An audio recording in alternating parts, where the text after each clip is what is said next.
મહારાજે એટલું કીધું કે ઉપાસના રાખવાને અર્થે અમે ત્યાગનો પક્ષ મોડો કરી અને આ મંદિરો કર્યા છે.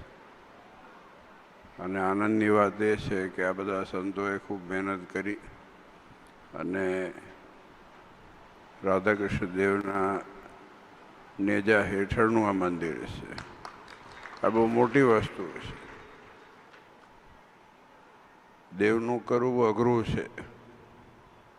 દેવ માટે કરવું હોય ને ત્યારે બહુ અઘરું પડે, કેમ કે એમાં મૂકવું પડે. આપણે સાચો ત્યાગ કયો કહેવાય? તો આજે એ સાબિત કર્યું છે આ રતનપરના આપણા આ બંને મંદિરો જે નવા થયા ને, બહુ સરસ છે. ધન્યવાદ. આપણે ભાગ્યશાળી છીએ કે આજે આવું સરસ ભગવાનના ભજન થાય એના માટેનું મંદિર થયું. અને ખાસ કરીને તમે બધા હરિભક્તો જેને સેવા કરી, અનેક અનેક ધન્યવાદ છે, ખૂબ ધન્યવાદ છે. અને ભક્તિનંદ સ્વામી એક શ્વાસે બોલતા હતા. મેં કીધું આ પાણી બાણી આપે કંઈક તો સારું છે કોકને. એમને હળંગ આટલું બોલવું એ એક કળા કહેવાય કે યોગનું એક કંઈક હશે, એવું કંઈક આસન બાસન આવતું હશે એવું હળંગ બોલવાનું.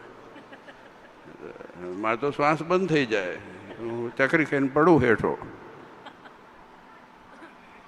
ભક્તિનંદ સ્વામીને અમુક મૂડીના સંતો એક સાંભળા જ બોલે, આ બોલે જ બોલવા નથી દેતા કોઈને. આમાં વલ્લભ સ્વામી. પણ જો વસ્તુ એ છે કે હવે આજે હાર જેને નથી પહેરે ને એ બધાનું અભિનંદન આપીએ આપણે. એટલે હાર પહેર્યા એને તાળીઓ પાડવાની, પણ હાર નથી પહેર્યા અને આ છે ને હવે થોડુંક ઓછું કરો સ્વામી. હાર તો હાર બાર નહીં, એને કરતાં એમને બધા હરિભક્તોને બોલાવી લો. બધાને નામ બોલ્યા વગર બધા હરિભક્તોને બોલાવી લો. કેમ કે સામે મોઢા ક્યારે જોવા મળે? અને પહેલાં છે ને પ્રણાલિકા હતી કે બધા પ્રાસંગિક સભા થાય ને પછી 2-2 મિનિટ બધા બોલે, પછી બધા હરિભક્તો દર્શન કરવા આવે અને આમ જોઈએ ને તો મોઢા દેખાતા હતા. હવે ખાલી હાર પહેરવામાં અમને રસ નથી હોતો અને પહેરનારાને રસ નથી હોતો. એટલે સમયનો ઉપયોગ છે ને અત્યારે કરવાની આપણે જરૂર છે. કારણ કે જેટલો સમયનો ઉપયોગ થાય, તમે સેવા કરો છો બહુ મોટી વાત છે. ન્યાય બધાને મળવો જોઈએ.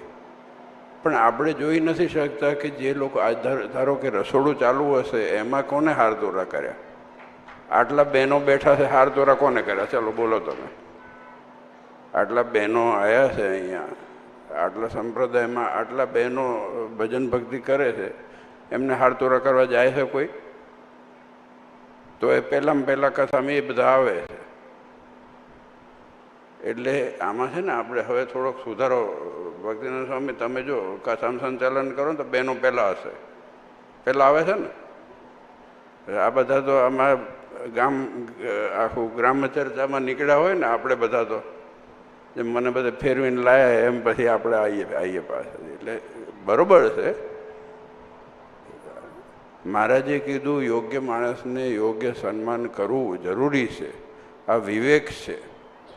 પણ પછી અતિશય થઈ જાય ને તો અરુચિ થઈ જાય, બીજા હરિભક્તો કંટાળે, સમયનો દુરુપયોગ થાય. આ તો મોટો પ્રસંગ છે એટલે વાત કરું છું. ને એનું અનુકરણ કરવાનું, સમયનો ઉપયોગ કરવાનો, ભગવાનના ભજન કરવાનો જોગ મળ્યો છે. બે ભગવાનની વાત થાય અને એ વાત થાય એ નિમિત્તે ભગવાન યાદ આવે.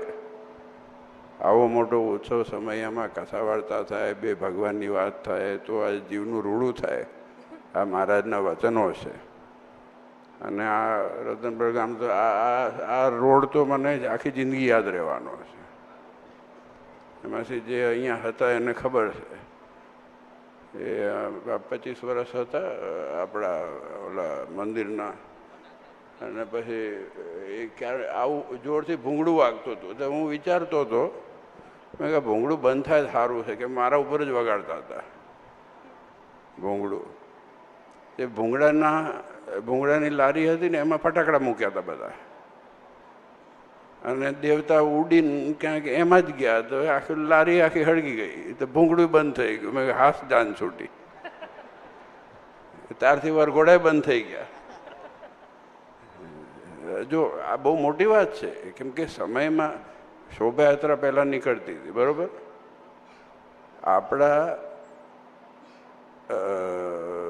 આપણા જે સંપ્રદાયમાં છે ને, આ જે સામયું છે, જેમ સમયો કીધો ને એમ સામયું એક શબ્દ છે. સામયું કરવું, મહારાજ આવે લેવા જવું, મૂકવા જવું. મૂકવા તો કોઈ આવે એવું નથી, લેવાય આવે તો માણ સારું છે. પણ વસ્તુ અને જરૂરી નથી, સમય પ્રમાણે બધું બરાબર છે. પણ વસ્તુ એ છે કે ક્યાંથી કે અહીંયાથી અહીંયા હોય. પણ પછી બહુ વધી જાય ને તો આપણે કોકને નડીએ, બખાડો કરીએ. કોક બચારા હૃદયના પેશન્ટ હોય, દર્દી હોય, કોક પરીક્ષાનો સમય હોય, એમાં ભંગાર જોરથી ભૂંગળા ફૂંકીએ. આ બધી વસ્તુ વાસ્તવિકતામાં આજ 2025માં નહીં પણ પહેલાં પણ એ ઉપયોગી નહોતું. સ્વામિનારાયણ ભગવાને શિક્ષાપતિમાં આજ્ઞા કરીને એ અરસપરસ એકબીજા પ્રત્યે હિત રાખવા માટેની વાત છે. માણસ પ્રત્યેનું અંતર ઓછું થાય અને એકબીજા પ્રત્યેમાં ગુણબુદ્ધિ થાય ને એના માટેની વાત છે. તિલક ચાંદલાવાળા માટે જ નહીં. ખાલી એવું નહોતું કીધું કે તિલક ચાંદલાવાળો આવે હોય, કંઠીવાળો હોય કે આ સત્સંગી હોય એના માટે. પણ ના, માણસ પ્રત્યેનો આદર અને સત્કાર થવો જોઈએ. એટલે વસ્તુ એ છે કે આપણે એકબીજાની સાથે કેવી રીતે હળીમળીને રહી શકીએ. બખાડો ઓછો થાય તો લોકો રાજી થાય ને આપણા ઉપર. એમાં સમયનો ઉપયોગ અને સમય સૂચકતા, આ જે વિસ્તારનો વિકાસ છે અને તમે બધા હરિભક્તો સેવા કરી છે એ બહુ મોટી વાત છે. એકમેક થઈને રહેવાનું છે. સ્વામિનારાયણ ભગવાને તો ત્યાં સુધી કીધું, દૃષ્ટા શિવાલયાદિની દેવાગારાણી વર્તમાની પ્રણમ્યતાની તદ્દેવ દર્શનમ કાર્યમાં. રસ્તામાં જતા શિવાલય આદિક દેવસ્થાન આવે તોય એમને ના જતું રહેવું, નીચે ઉતરી આદર થકી નમસ્કાર કરી પ્રણામ કરવા. વિચાર કરો તમે. બાકી અત્યારે તો જે ચાલતું એ ચાલે છે દુનિયામાં, ખબર નહીં શું ચાલે છે. આમાં દેખાડે છે રોજ કંઈક નવું આવતું હોય છે. એ તો જેને જે કરવું હોય એ કરે. પણ વાસ્તવિકતા જે મહારાજે કીધી ને એ બહુ મોટી વસ્તુ છે. એટલે પછી આપણે તો એ વસ્તુ સાઈડમાં રહી, આપણે અંદર ના થવું જોઈએ પાછું. કેમ કે અડીને બધા મંદિર છે ને, પાછા ઓલા કે અમે આ મંદિરમાં જઈએ, અમે આ મંદિરમાં જઈએ. આપણે પાછા શીખવાડીએ અહીંયા જાય છે ભાઈ, તું અહીંયા આવે ને, એવું નહીં રાખવાનું. આ મંદિર આપણા છે, સત્સંગ આપણો છે, હરિભક્તો આપણા, સંતો આપણા, આ બધું પરિવાર આપણો છે, આ ગામ આપણું છે, આ બધી દુનિયા આપણી છે, આપણો દેશ છે. જેટલું થાય મમત્વ, લાગણી અને પ્રેમથી આપણે ભગવાન ભજીએ અને પ્રેમથી અરસપરસ એકબીજાનું ગુણ લઈને રહી શકીએ એટલું કરવાનું છે. એટલા માટે આ બધા મંદિરો છે.